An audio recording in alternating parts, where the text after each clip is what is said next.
5 اللي هي ساعة سين انفجر البركان، منظر لا يمكن وصفه. سيل من الطائرات تسير على ارتفاع منخفض عشان تضرب مراكز القيادة للعدو، ثم احتياطيات العدو لمنعها من التدخل لضرب قواتنا التي تعبر قناة السويس. الضربة الجوية الأولى اشترك فيها 220 طائرة. هذه الطائرات أقلعت من مطارات مختلفة وعلى مسافات متباعدة عن منطقة المعركة، وكان لابد لمفاجأة العدو أن تصل في وقت واحد تماما. بعد عبور الطائرات ب5 دقائق بدأ التمهيد النيراني بالمدفعية على مدى 53 دقيقة بحوالي 2000 مدفع. أطلقت في الدقيقة الأولى 10,500 قذيفة بواقع 175 قذيفة في الثانية الواحدة، تستهدف دفاعات العدو ونقطه الحصينة في خط بارليف ومناطق الاحتياطيات ومواقع المدفعية والمدرعات ومراكز القيادة ونقط المراقبين. القصفة الأولى كانت 15 دقيقة، ودي كانت عشان تأمين عبور جماعات اقتناص الدبابات لتصل إلى مكانها.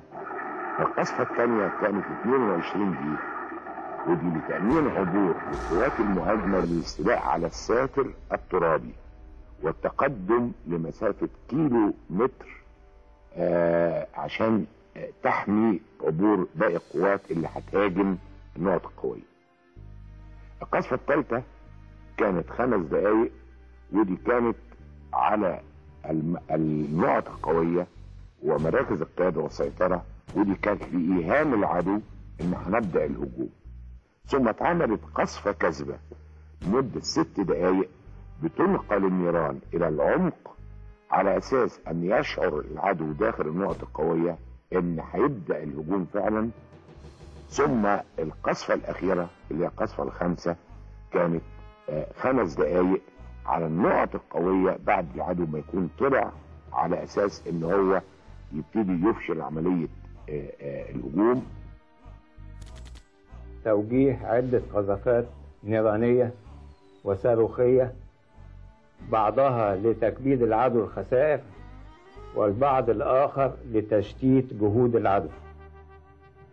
في الساعة 2:30 بدأ المشهد المهيب الذي انتظرته مصر على مدى 6 سنوات و3 أشهر، بانطلاق الموجة الأولى من رجال المشاة في اتجاه القناة من خلف السواتر. 4000 مقاتل يحملون 720 قاربا مطاطيا، وبكل قارب سلمان من الحبال لتسلق الساتر الترابي على الضفة الشرقية للقناة.